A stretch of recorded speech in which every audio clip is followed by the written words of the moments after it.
Oh boy. What am I gonna have for lunch?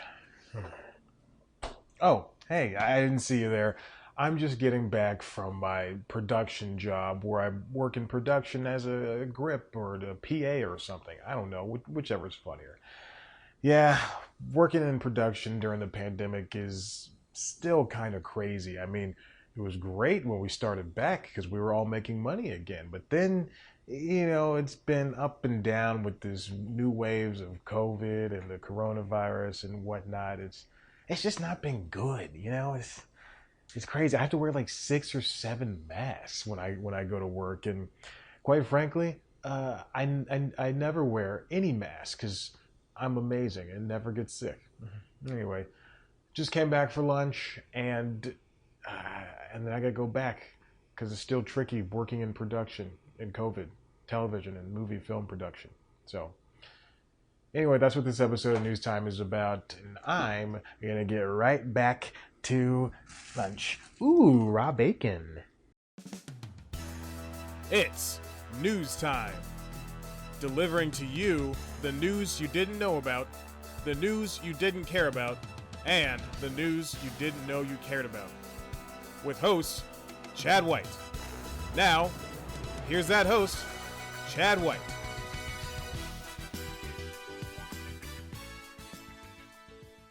Welcome back to News Time. I'm your host, Chad White, and this is the It's Okay to Go Back to Work, right? News that you didn't know about, or you probably did. Listen, even though indoor mask mandates are being dropped and in favor of just people going back to the way things were prior to the coronavirus joining the crew, we're still kind of lurking around what is and what isn't right when it comes to going back to work. And case in point, working in production still has its pitfalls when it comes to dealing with the pandemic. As such, shows are getting put on pause because of an outbreak or because of exposure of one of its major stars. Same thing for movies as well. If you notice, the movie The Black Panther was delayed in Atlanta again because of cast and crew members, including Lupita Nyong'o, tested positive for the virus. Now, it used to be that production prior to where we are now, production would stop for an untold amount of time, weeks at a time. The first time the Black Panther sequel shut down, it was for a couple of weeks. And then now the new shutdown basically sets it up for about a week off. That sounds like it's good. It's not good. No, nothing should shut down for anything. Shows like Paramount Plus's Star Trek Picard paused production after more than 50 people tested positive, and so did CBS's NCIS. And it's funny because when Tom Cruise, when they came back to start working on Mission Impossible 7 and 8 over there in Europe, Tom Cruise, there was a video where he was yelling at crew members who were standing too close to each other as they were reviewing footage.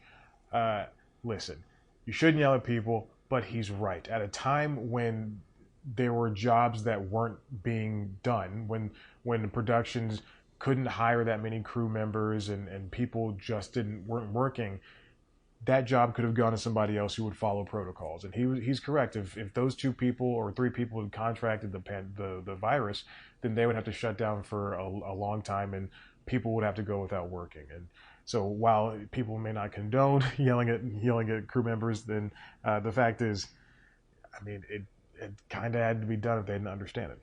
So the last modifications to an agreement that were instituted in July 2021 and addressed vaccines for the first time, the CDC encouraged all adults to get booster shots in November.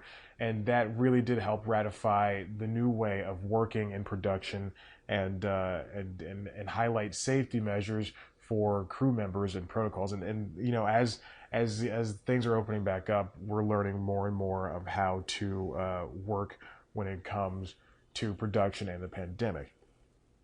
Blue Bloods and other shows started resuming filming in November of 2020. So that's now almost 2 years ago at this point. And they were dealing with how to step back into the spotlight, but also keep everybody safe. Manifest, New Amsterdam, shows like Law and Order, SVU, and even new shows like Law and Order Organized Crime Unit, well, which is great, by the way. Netflix has a way of shooting movies. They talk. Bryn Sandberg for the Hollywood Reporter writes that Netflix execs talk filming amid the pandemic, and they say that they're going to be. This is how these movies are essentially going to be made. We're still going to be taking slow precautions. We're still going to be having people, if not distance, then wearing masks around each other. You can see that there's going to be safeguards. The streamer Netflix, of course, is putting into motion a "Let's Keep Rolling" promotional campaign, encouraging cast and crew to be mindful of the choices they make when they're not at work. A substantial source of positive test results on set. That's what happens when 50 people contract the virus. Then it's probably coming from offset. The talk shows also had to deal with safety amid the pandemic. We have the Drew Barrymore show, where she's either shooting an interview digitally with somebody or she's sitting 20 to 30 feet away from people, like her ex-husband Tom. I believe she sat that far away for. Same thing for when she interviewed her Charlie's Angels co-stars when that show initially began a year or so ago. She talked to Lucy Liu and Cameron Diaz. I would say like they were separated by like 40 to 50 feet. We have shows like the Late Show with Late Night with Seth Meyers, where he didn't have an audience for as long as possible, whereas other hosts got their audiences back as soon as they could. Colbert had to shoot in a different office after he came back from being away from the desk for a while, and even Jon Stewart, not Jon Stewart. Well, yeah, Jon Stewart, John Oliver, and he just came out of his white room, and Trevor Noah still does not have an audience, and some might say that hinders his comedy. California suffered the most when it came to TV production and film production. They actually lost a ton of work.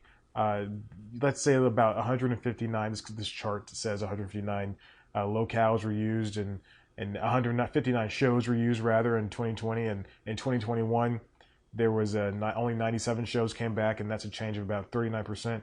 Georgia lost about 0% based on their percentage of the chart. The UK lost 11%, change in shows, and these new variants are going to be causing troubles, and that's just quite frankly how it's going to be for a little bit. We're going to have to really take things step by step and see how things work when it comes to what happens in the summer, or if this becomes a seasonal thing. Maybe TV production is going to be unaffected from this point forward, or maybe it's just going to be part of the routine from that point forward. And speaking of routines, you can follow us, subscribe routinely, and check out one of our videos. Of course, you can head to the website cpluscomedy.com, where I promise you I'm not wearing a pair of shorts under this sweater. You can follow us on Twitter and Instagram at cpluscomedy. Follow me on Twitter and Instagram at Chad Black White. Like us on Facebook. Listen to the Constitutionals podcast wherever you get your podcasts. And it's time for me to get back to work. So I guess I'll just take one of these, I guess.